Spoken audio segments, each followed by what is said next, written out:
The fertile land, the river and the sea were the source of life for ancient Egypt. The fundamental occupation for most of the population was undoubtedly agriculture, and power, both in politics and religion, was based on the ownership of land. The first pharaohs were tillers of the soil, the essence of Egyptian ethics and of its highest spiritual thought, to be found in the myth of death and resurrection of Osiris, springs from the world of agriculture. The exceptional intellectual potential of the Egyptian people was started on its way by the fertility of the fields, the annual flooding of the Nile. By August, all land was covered with water, and only the cities and towns emerged like islands from the immense boundless swamp. With the winter solstice, the immense lagoon withdrew and disappeared. Life was reborn in the wake of desolation.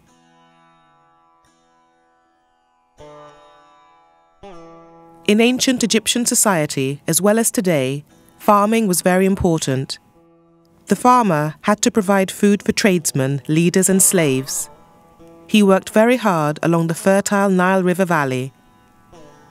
This valley provided fine soil for raising grain, vegetables and fruits.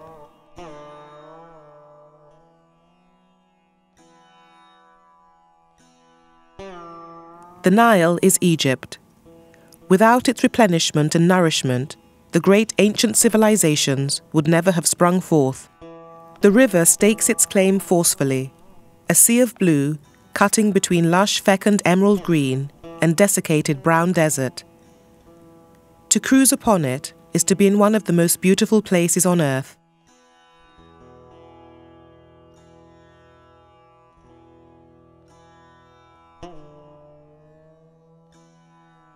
In the past, navigation on the Nile was particularly favoured by nature. The ships plying the river from south to north, that is, towards the sea, were aided by the current. Those going upstream from Lower to Upper Egypt had an almost constant north-south breeze to help them along. The Nile not only fertilized the land, but also became the lifeline and the communications network for all Egypt.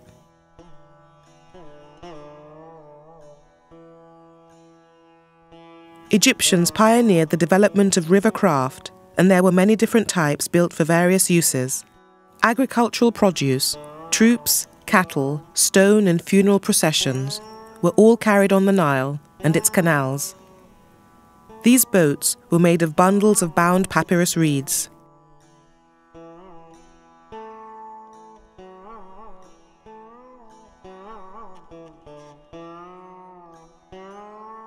Luxor has often been called the world's greatest open-air museum, as indeed it is, and much more. The number and preservation of the monuments in the Luxor area are unparalleled anywhere else in the known world. Luxor today is a city of some 150,000 people and is governed by special statutes that allow it more autonomy than other political areas of Egypt.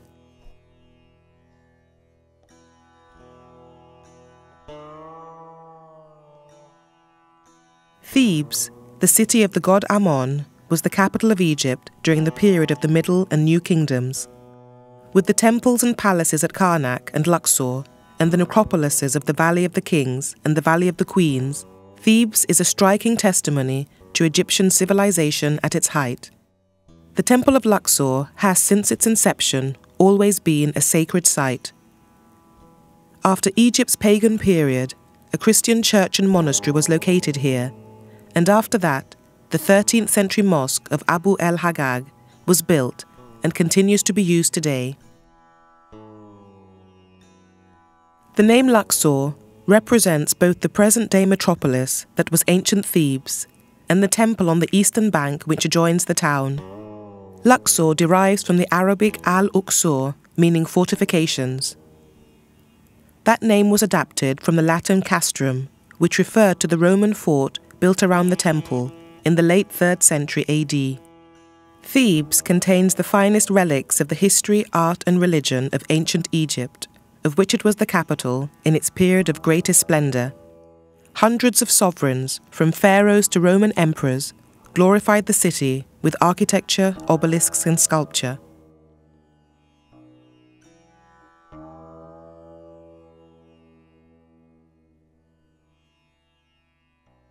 The Temple of Luxor was joined to Karnak by a long stone-paved dromos, a drome and a processional avenue. The Avenue of the Sphinxes was begun in the New Kingdom, but took its final form only in the 30th dynasty reign of Nectanebo I. Only a few short stretches of the Avenue of Sphinxes have been excavated. The best preserved of them extends a few hundred meters northward in front of the Luxor Temple, and about 35 sphinxes are exposed on each side of a paved roadway. Trees and broad strips of grass line the avenue, flowers bloom in season, and the noise of the nearby town is thankfully muted. The popular Sphinx Alley is so named for the 850 statues that have already been discovered along that route. Historians believe that more than 1,300 of them were in place when it was built under the rule of the pharaoh Amenhotep III. Those sphinxes flanked a number of lesser religious sites where worshippers left offerings for the array of gods in the Egyptian pantheon. The pathway was the location of important religious ceremonies in ancient times. One of the most important was the Opet festival, whose main event was a procession with a cult statue of Amun carried from Karnak to Luxor, the site of the ancient city of Thebes. The road was later used by the Romans and is believed to have been renovated by Cleopatra, the fabled Ptolemaic queen, who left her name in hieroglyphics at the temple in Luxor.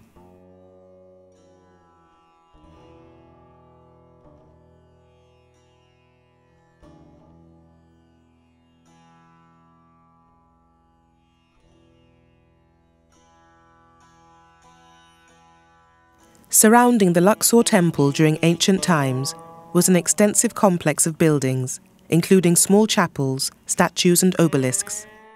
The ancient city of Thebes was a maze of narrow streets flanked by small temples, markets, workshops, animal pens and a variety of mud brick houses that ranged from hovels to grand villas. In Luxor, all that remains of its glorious past is the temple that the ancient Egyptians built to the glory of Amun-Ra, king of the gods, and which they called the Southern Harem of Amun. Brought to light in 1883 by Gaston Maspero, the temple is 260 meters long, and its construction was basically commissioned by two pharaohs. Luxor Temple was the power base of the living divine king, and the foremost national shrine of the king's cult.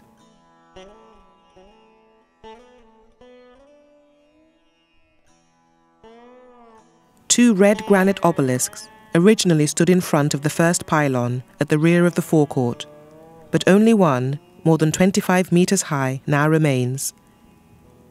The other was removed to Paris, where it now stands in the center of the Place de la Concorde. These obelisks weren't of the same height, and they weren't on the same alignment, probably to make up in perspective for this difference in height.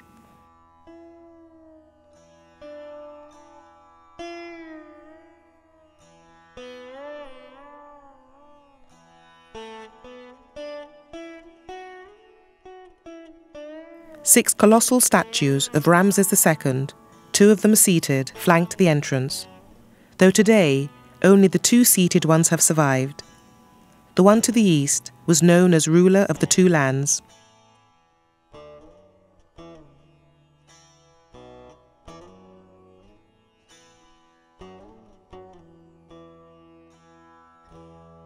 Ramses II had 8 royal wives, all of whom are known except for the last, a Hittite princess.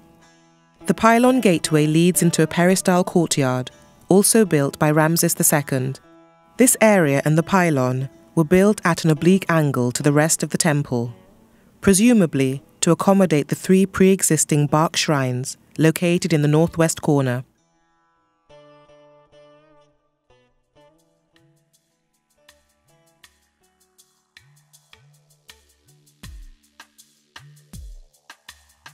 It's atop the columns of this courtyard that the Abu Haggag Mosque was built.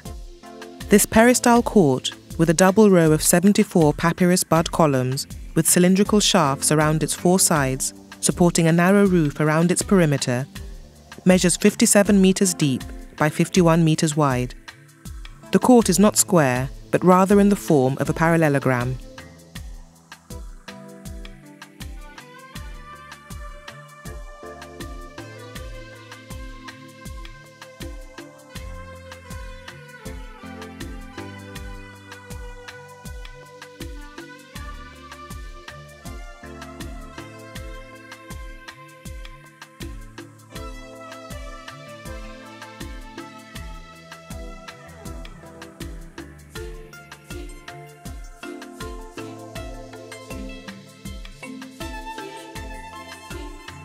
On the gateway jambs between the pylons, Ramses II stands with various gods. Fine statues of Ramses standing with 1 foot forward, giving him stability and grace.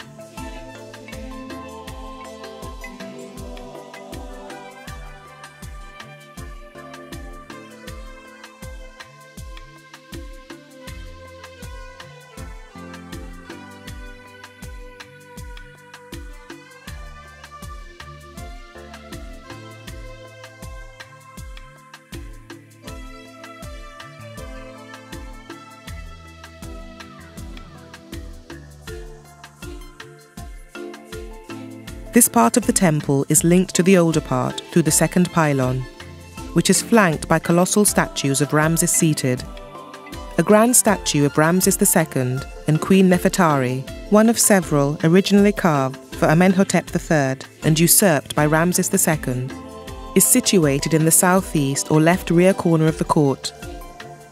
This is a very powerful rendition that depicts the king confidently striding forward.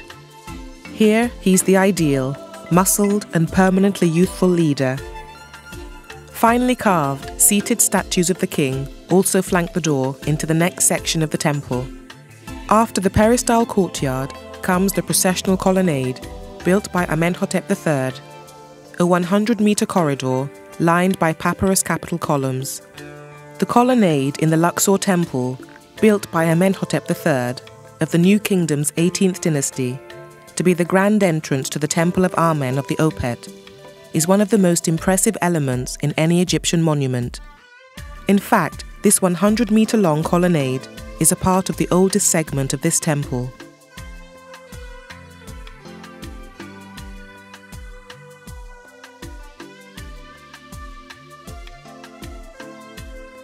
The columns, which stand 19 meters high, have open papyrus capitals that support a roof 21 meters above the ground. They're surmounted by abacus, which in turn support architrave blocks. The space is narrow, being only 10 meters wide. Originally, it had walls that rose to the full height of the roof, with only small clerestory windows cut at the ceiling level to allow in sunlight. Friezes on the wall describe the stages in the Opet festival, from sacrifices at Karnak at the top left, through Amon's arrival at Luxor at the end of that wall, and concluding with his return on the opposite side. The decorations were put in place by Tutankhamun. The boy pharaoh is depicted, but his names have been replaced with those of Horemheb.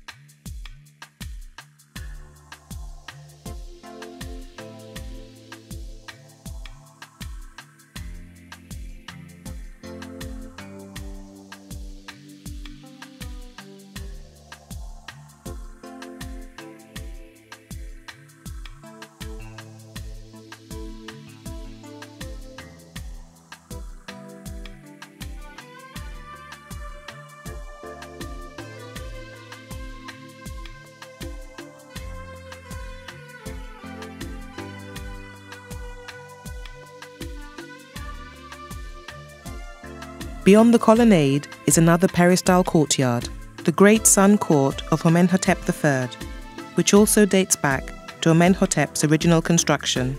The court of Amenhotep III measures 45 meters long by 56 meters wide, with double rows of papyrus columns on 3 sides. The northern end was originally the entrance to the temple.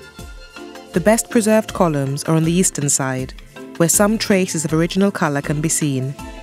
The southern side of this courtyard is made up of a 32-column hypostyle court that leads into the inner sanctums of the temple. The monumental and archaeological complex of Thebes, with its temples, tombs and royal palaces, its villages of artisans and artists, its inscriptions and innumerable figurative representations, which are valuable from a documentary point of view, constitute the material witness of the aggregate history of the Egyptian civilization. Karnak Temple is the largest temple complex ever built by man, and represents the combined achievement of many generations of ancient builders. The Temple of Karnak is actually 3 main temples, smaller enclosed temples, and several outer temples located about 3 kilometers north of Luxor. This vast complex was built and enlarged over a 1300-year period. The 3 main temples of Mut, Montu and Amun are enclosed by enormous brick walls. The first pylon serves as gateway to the temple. It's 110 meters wide and at its base 15 meters across. Imposing as it is, it was never completed. Its exterior has therefore remained rough-hewn and it lacks the usual reliefs. It was customary to don the access road to a temple with a double row of sphinxes. The various temples of Thebes were once connected by a network of procession roads, fitted with a total of more than 1,200 sphinxes, each almost 2 meters long, on a 1.5 meter high pedestal of stone. A sphinx is a compound creature. It has the body of a lion, with the head of a man, or less often, of a ram or a falcon. The sphinx with a man's head is a manifestation of the king. The sphinxes in front of the Amun temple of Karnak have a ram's head. The ram was the manifestation of the god Amun. In the ram sphinx, the being of the king is fused with that of the god Amun.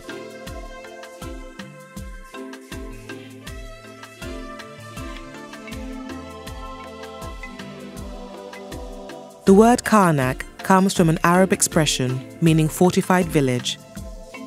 It was the name that the modern Egyptians gave to the walled-in temple complex.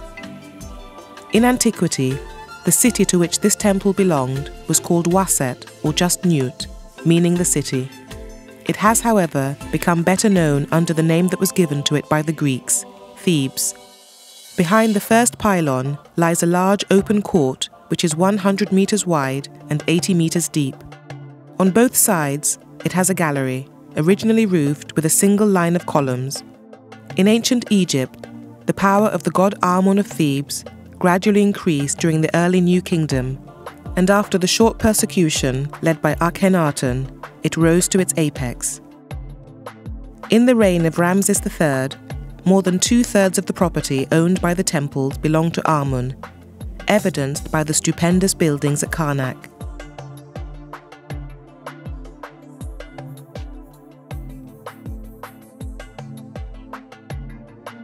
A row of sphinxes line the pillared portico on the east and west sides of the first court. They were put here when the avenue of the sphinxes was removed from its original starting point at the entrance of the second pylon to its present location outside the first pylon. The rebuilt column of Tahakra stands in the court. Tahakra was a Nubian pharaoh of the 25th dynasty. A colossal statue of Ramses II stands in front of the second pylon. It's Ramses II who was responsible for the completion of the second pylon, as well as the avenue of the sphinxes. During Ramses' time, this was the front of the temple.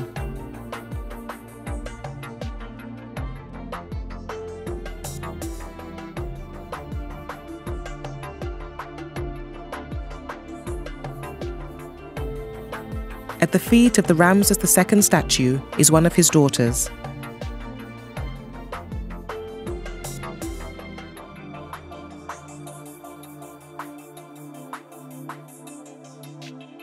Originally, this court was filled with hundreds of larger and smaller statues. Now, only a few of the largest still stand.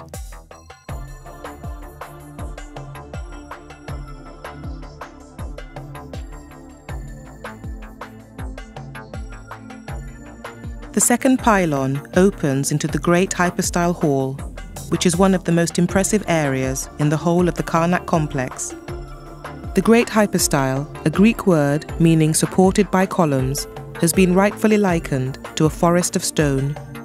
Its 134 huge papyrus columns stand so close together that one can only see the opposite side of the hall in directions perpendicular to its axis.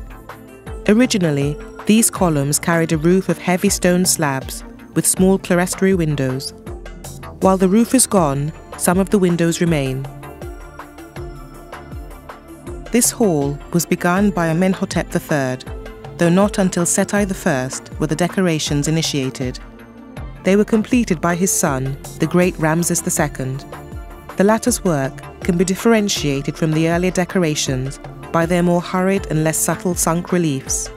The theme of these decorations includes celebrated military exploits of Seti I and Ramses II in Syria and Palestine on their exterior, while inside are depictions of rituals, including processional scenes and mythical topics, such as the king interacting with various gods. This hall ends with the Temple of Amun's third pylon.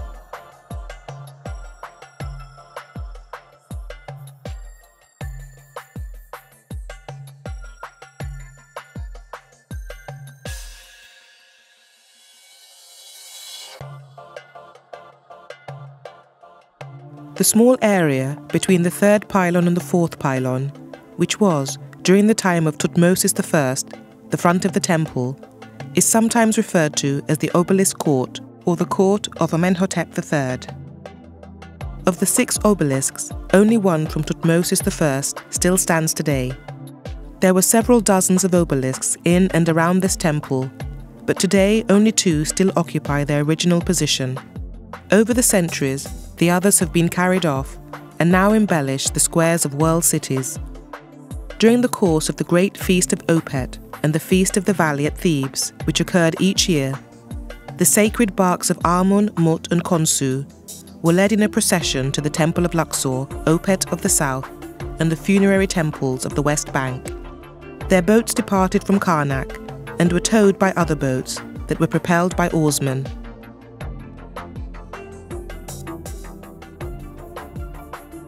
Between the 4th and 5th pylon lies the smaller hypostyle, although it's only small in comparison with its bigger brother.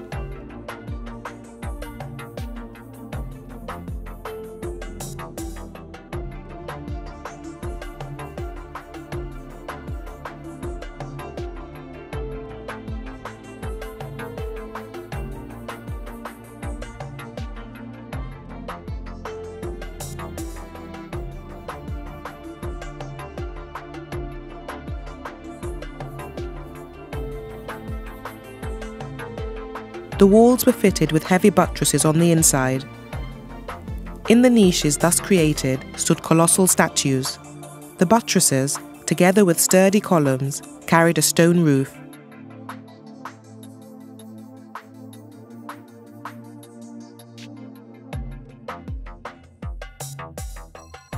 Behind the bark shrine lies an open space called the Court of the Middle Kingdom. A temple complex was virtually never constructed in isolation, for most at least needed an estate in order to survive at all. In fact, the temple itself was almost always surrounded by other support facilities, or facilities needing support from the temple. Some of the structures were directly related to religious functions of the temple, while others were more administrative in nature.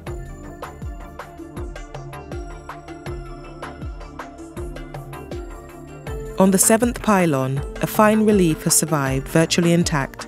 With his left hand, the king holds a huge number of enemies by their hair. They hold up their hands in a beseeching gesture. This scene is regularly depicted on the outside surfaces of pylons.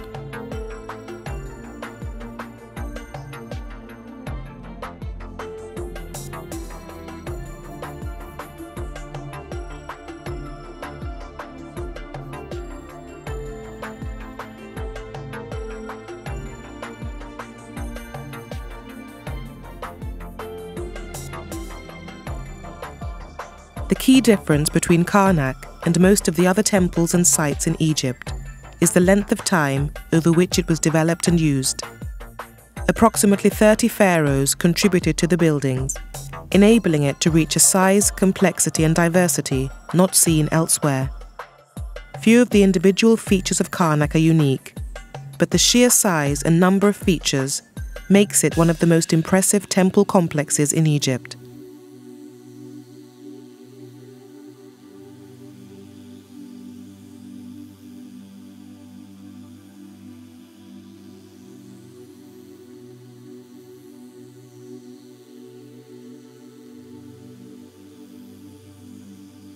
The facade of the hall of the back temple is adorned by quadrangular pillars, decorated externally with engaged Assyrian statues.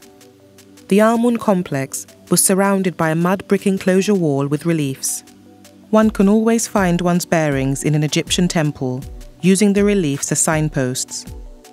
The king has come to visit the god, and visitors see him walking here from right to left towards the god. This means that the shrine of the god, which is always at the far end of the temple, is to the left, and the temple's entrance is to the right. Their carved decoration appears to summarize the important events of the year in which they were offered to the god. However, it's unclear whether any of the scenes depicting historical events are real or simply generalized representations of myth and ritual.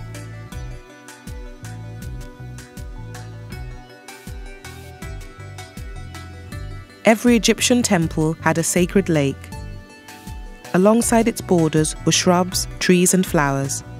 This was first of all a pleasure garden for the god, a place where he could have privacy. On certain occasions he went boating on his sacred bark. There were plants that produced provisions for the temple cult, like oil and myrrh. The lake supplied the clean water needed for the many purification rites of the daily temple ritual.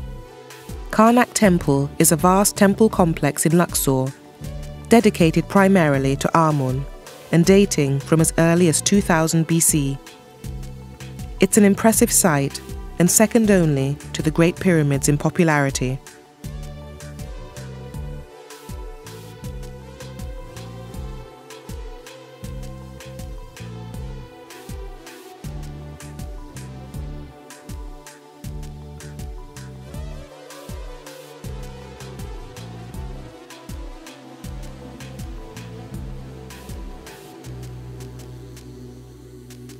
To look at the entire mountain of western Thebes, the view is best from the east bank of the Nile. The western mountain rises from the landscape like an island.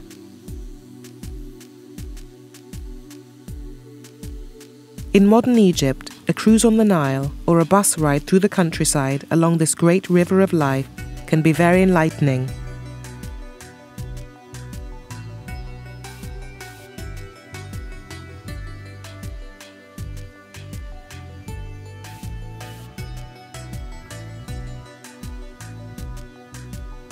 On the whole, ancient Egyptians seem to have been accomplished farmers, and they were certainly lucky with their system of irrigation, which prevented the salinity of the soil, which other cultures relying on artificial irrigation suffered from. The progress of agrarian science in Egypt led in 2000 BC to a large region around Lake Moeris being made arable by canalizing and reclaiming thousands of hectares of marshy sterile land. This great work also included the construction of villages and the construction of cooperatives. The countryside leaves one with an impression of antiquity, but socially and culturally, much of Egypt's rural population remains steeped in ancient tradition. And in fact, this attribute carries over into a considerable part of the country's urban population. Many of their traditions look back to ancient times, though warped by a series of cultural intrusions and the influences of our modern era. Today, Egypt is a rich agricultural country with some of the highest yields per unit of land in the world. Land is generally owned by private individuals in small holdings. Farm labour is primarily family labour, based on the rural family household. The West Bank at Luxor is one of the most important archaeological sites in the world. It's much more than what we refer to as the Valley of the Kings, though many have called the whole of the area by that name. The Colossi of Memnon are two massive stone statues of Pharaoh Amenhotep III. For 3,400 years, they've sat in the Theban necropolis.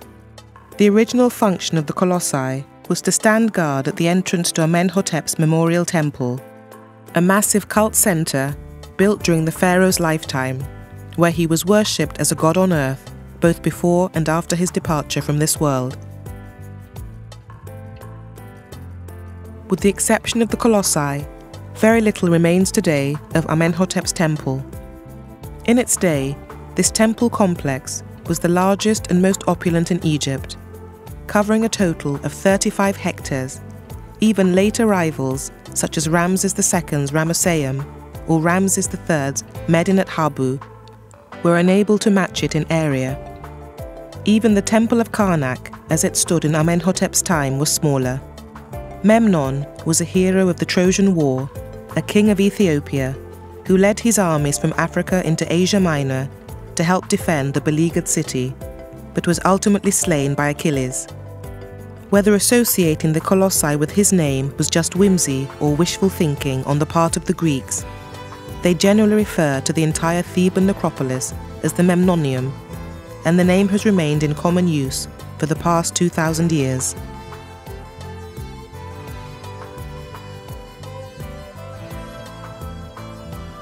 Though this temple has never been fully investigated, the only real remains seem to be the two huge statues we call the Colossi of Memnon, along with a few fragments of pylons and various statues and column fragments.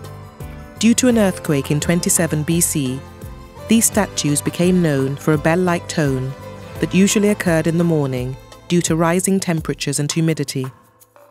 The Valley of the Kings is a valley in Egypt where tombs were built for the pharaohs and powerful nobles of the new kingdom of ancient Egypt. The cult of death and the lifelong preparation for the afterlife were the focus of Egyptian religion, and the Valley of the Kings and other monuments in the West Bank necropolis are mute testimony to this obsession.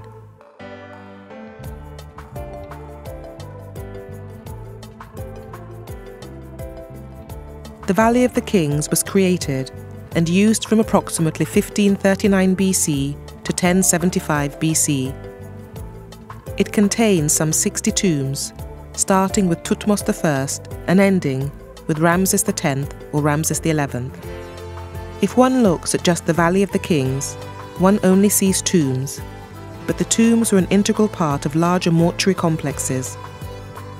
In fact, the whole West Bank is honeycombed with tombs, not just of the ancient Egyptian kings, but of their families and the noblemen who served them. The West Bank necropolis can be divided into a number of zones and subzones, of which the Valley of the Kings is only one zone.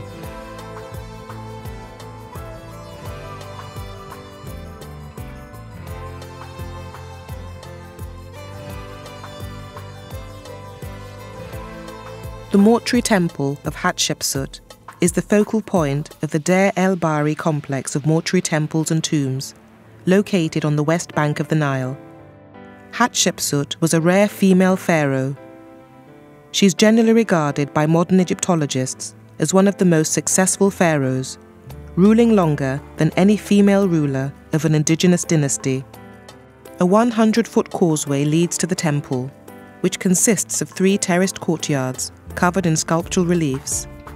Originally, sphinxes probably lined the path from the Nile to the base of the temple. The terraces have a severe look, but in Hatshepsut's time, they were softened and cooled by myrrh trees, green gardens and fountains. The queen's architect, Senenmut, designed it and set it at the head of the valley, overshadowed by the peak of the Thebes, the lover of silence, where the goddess who presided over the necropolis lived. Its portico was decorated with scenes of the marshes of Lower Egypt, and with scenes depicting the quarrying and transportation of the great obelisks in Upper Egypt. The portico on the second court was carved with relief scenes of the exploits of her soldiers on the famous trading mission to Punt, and the birth scenes showing Hatshepsut's divine conception as daughter of Amun himself are depicted.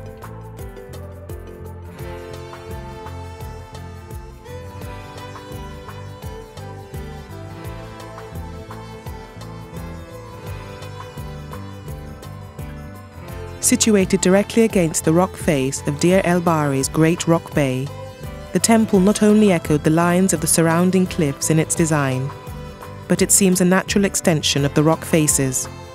The temple was little more than a ruin when first excavated in 1891, but it's led to a great deal of successful reconstruction.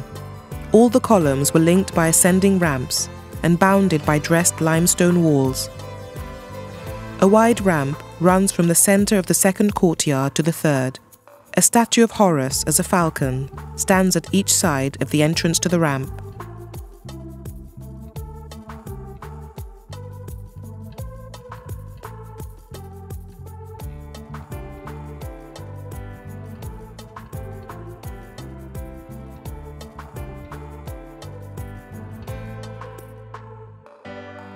Early Egyptologists referred to temples as funerary or mortuary temples, but in fact they were temples built for the worship of the deceased kings and were even used for his worship while he lived. There were originally many more temples than one finds today, and those that remain are much in ruin. Egyptian temples were almost always located at a point of some religious interest, and most often oriented in the direction of another significant religious point.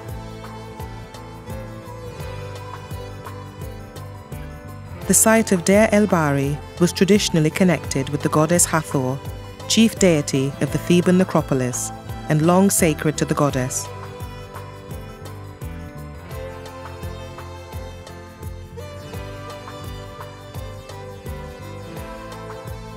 At the southern end of the second colonnade is a complete Hathor chapel, originally with its own entrance.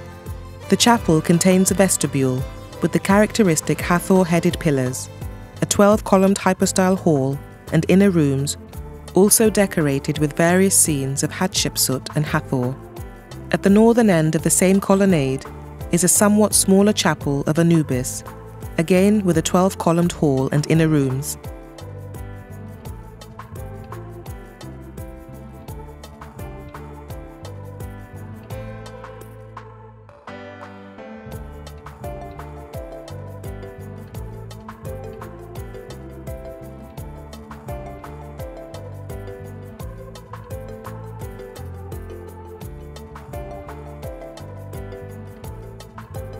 The upper terrace had an entrance portico, decorated with osiride statues of the female king, that is, statues of Hatshepsut, sculpted to appear as the god Osiris before each pillar, though most of these statues have been destroyed. The portico opened to a columned court, flanked on the left with a chapel dedicated to the royal cult, and on the right by a chapel of the solar cult, with an open court and altar. The statues were originally painted and would have been visible from a distance. Their long beards would have been blue, and their throats and faces red, with black and white eyes and blue eyebrows.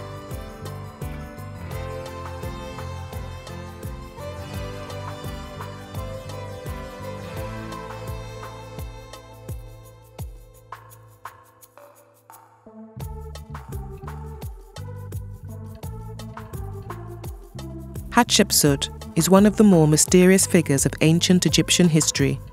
Much is known of her reign as queen, yet so many questions remain unanswered.